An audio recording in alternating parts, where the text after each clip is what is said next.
पल रहा है, परंतु बाहर तुमने जितने नियम नहीं करेंगे, जितना वो करेगा, उसके लिए तुम रोटी डाल के देखना, वो रोटी नहीं खाएगा। कल भंडारा जैसे होगा तो वो कल पहली पूरी भंडारे की खाएगा। वो एक पशु होकर के इतने नियम कर रहा है और तुमको समझा रहा है, तुम समझ जाओ, समझ जाओ, समझ जाओ। नहीं तो बेटा फिर कोलू में पेले जाओगे, फिर जब ही पता लगेगा। गुरुजी समझा रहे थे, नहीं समझ में आ रहा, ना समझो तो मत समझो, हमारा कर्म समझाना। भाई सुखदेव जी ने कहा बता, मैंने 7 दिन सुना दिया, अब कुछ समझ में आई? हल्ला मचा रहा था 7वें दिन मेरी मृत्यु होगी, 7वें दिन मेरी मृत्यु होगी, कब मरेगा? तब राजा परीक्षित ने कहा गुरुजी मरा तो मैं पहले पड़ा था, अब तो मेरा जन्म होगा।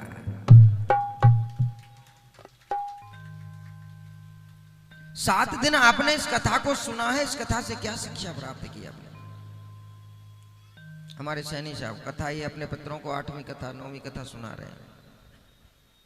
क्यों? क्या जरूरत है? काम नहीं है क्या?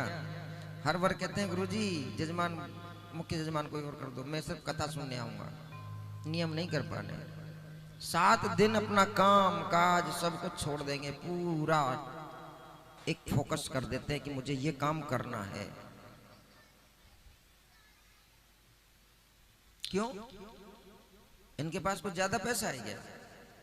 लेकिन नहीं, उनको उनके गुरु के वचनों पर ये लगता है कि गुरुजी बार बार जन्म होगा कि नहीं होगा कुछ नहीं पता, लेकिन आज है, कल मेरे पास है कि नहीं मुझे नहीं पता, लेकिन है तो मैं भगवान को अपने सब कुछ समर्पण कर सकूं। उनके पास 1 मिनट का समय नहीं होता। और अब जब कथा शुरू होती है तो 7 दिन नो अपॉइंटमेंट, नो काम, नो दाम। काम भी करेंगे तो अब यहां से जाके कोई इमरजेंसी रात को आ गई तो भागा दौड़ अपनी साइडों पे भागेंगे।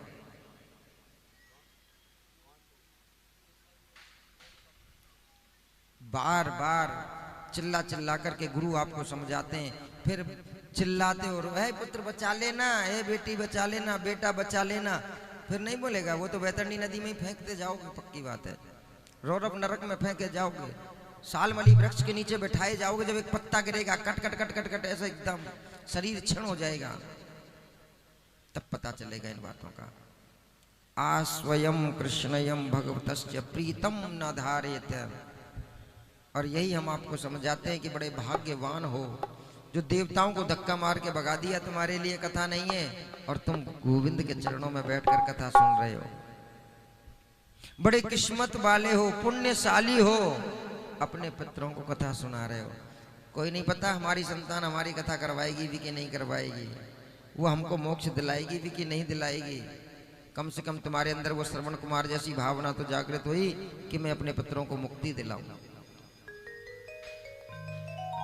साक्षात्कार प्रमाणमश्च देवतानां सर्वत्र यो नारायणं धीयते। एक नारायण ही हमारा है, बाकी दुनिया सब मतलब की है। मतलब पड़ेगा तो गुरुजी, आहा गुरुजी तुम्हारे जैसा तो संसार में कोई है नहीं, और सांप निकला ना लकीर को पीटते रहो। फिर भागवतयम मंडलस्य भूतले, इस भूमंडल पर, इस भूतल पर हर जीव तुमको केवल स्वार्थी मिलेगा, हर जीव। निस्वार्थ यदि कोई है तो गोविंद की भक्ति है, इसको कर लो। हम तो इतना ही कहते हैं, हमने कभी अपने स्वार्थ के लिए भैया आओ तो वेलकम, यहाँ 10-20 पास चढ़ाओगे तो ठाकुर जी की सेवा में लग जाएगा, नहीं तो भगवान कोई और सेठ भेजेंगे। वो तो खुद सेठ बन के आते, भगत के बस में है भगवान। हम इतना ही समझाते हैं कि कर्म करते चलो। अब देखो ये कथा यहां हो गई हमारी,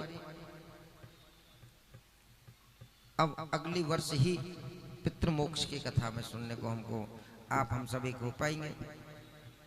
हाँ, ये जो देवियां कराती हैं 25 दिसंबर को कथा आएंगी तो वेलकम है ही है, नहीं तो कथा तो होगी, खैर कथा तो होगी, ये तो पक्की है। हर साल हमारी जो बैठी हैं मंडली, लेडीज मंडली इधर की साइड में बैठी है, जो शकल देखेंगे, शिखा, हेमा, मुकेश मैया, कृष्णा मैया, किरण देवी, ये सब ये दिसंबर की मंडली हमारी। तो यहाँ कदम पे कदम चलाए चलो, हमने आपको एक ही वचन दिया है, पैसा नहीं है, नो टेंशन। लक्ष्मी जी हमारे ठाकुर जी के पैर दबाती हैं, अपने आप इंतजाम कर लेती है वो कथा का। लेकिन कहते हैं कि तन भी तेरा, मन भी तेरा, जो कुछ है सब तेरा ही है। देने वाला दे रहा दिन और रैन, दानी दाता फिर कहे मेरे नीचे नैन। शायद अपने आप को पुण्यशाली समझो, भाग्यशाली समझो कि गोविंद आपके इस शरीर को अपनी सेवा में ले रहा है, वरना देवताओं को धक्का दे दिया, चल तू मेरे काम का नहीं है, तेरे लिए कथा नहीं मिलेगी। आज बड़े भाग्यवान हो, एक बार प्रेम से कहेंगे। तब राजा परीक्षित ने कहा कि गुरुदेव मेरा तो जन्म होगा। आज राजा परीक्षित ने गुरु का भोजन किया और गुरु जी सुखदेव जी वहां से उसको 7वें दिन मुक्ति देकर के राजा परीक्षित को अपने